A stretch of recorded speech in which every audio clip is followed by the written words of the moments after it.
If you haven't seen my videos before, I've got a little bit of Zinfandel and a little bit of Syrah on my hill, but we're putting in a lot more. So we've got Viognier, we've got Montepulciano, we've got Simeon, and of course we've got more Zinfandel, and we're going to do more Syrah. We got some Petit Verdot coming. Oh man, this is a lot of wine. And check it out. I just got, you can see them up here. I was at a nursery looking for some citrus, and I saw some big Viogniers. So I picked up those two. So we've got tons of Viognier. We got some big Viogniers up there. So my wife is saying, okay, so you're putting in all these vines. Where are you going to keep all this wine you're making? Because you've already made a Cabernet this year. You made a Syrah this year. Where are we keeping all this stuff? So I naturally said, in barrels, of course. We're going to keep it in barrels. So then the question goes, okay, where are you putting your barrels? So I said, we're going to build a barrel room, right? So in this video, I'm going to show you my barrel room. So let's go check it out. Okay, so here is my wine cabinet. I got this off Facebook Marketplace for 200 bucks. But check this out. Here's what I've done to it. It's now my barrel room. First, let's just check the temp. Oh, 56. Perfect, perfect. So I've got some, you see wine racks on the bottom, but what I want to show you is I've converted the bottom into a barrel room. So I'll show you, I'll put up a picture of what it looked like when I first got it, and then maybe a picture of the barrel there out front just to kind of see the size. These are 5-gallon barrels. You can see one is already labeled Cab. I have to label my other one Syrah. If you haven't seen my videos this year, I made a Cab and a Syrah. And these are some bottles I have a little extra for filling.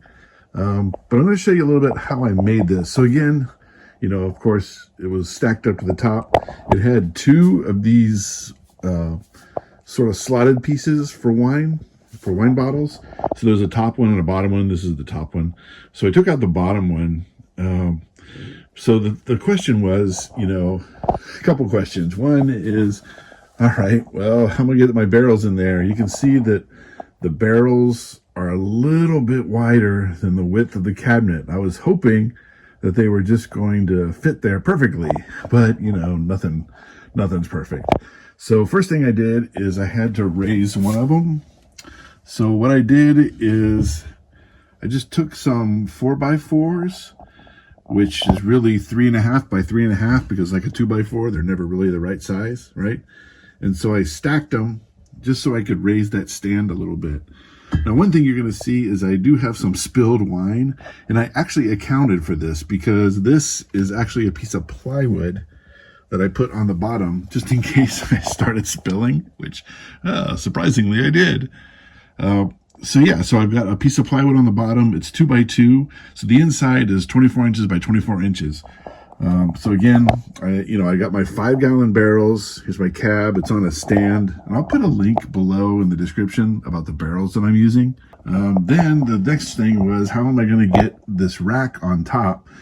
I considered drilling into here to make a level, but the thing is, since this is like a cooler, right, like a refrigerator, this is insulation, and then once you're drilling into this, it was just kind of, not what I want to do.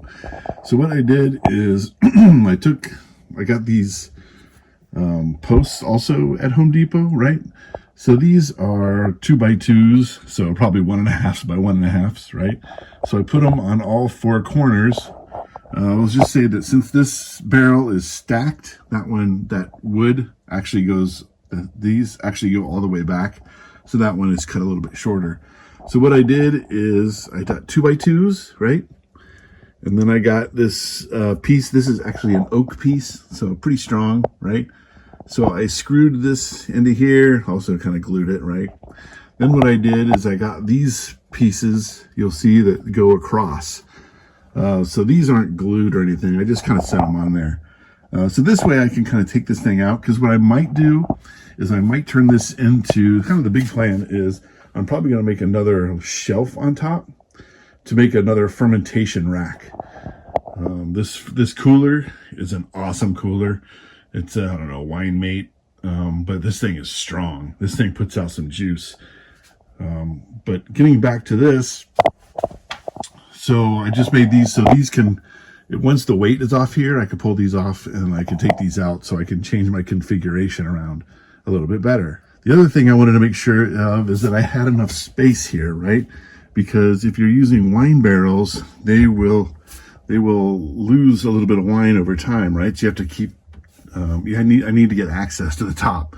So I need to access it, partially to taste it, of course, but also to add some more wine in if we have a problem. So I made sure I gave it enough room. So I've got about 7 inches. So that should be pretty good. And the other thing is, if I really do need to access it, like this one, I can access it through the top if I really had to, like get a wine thief, just to have it extend up a little bit or something. So I could do that if I had to. What do you think about the barrel room? Do you think are you storing wine in barrels? You like the idea of having the barrel room? Let me know in the comments what you think. With that, I'll see you in the next video.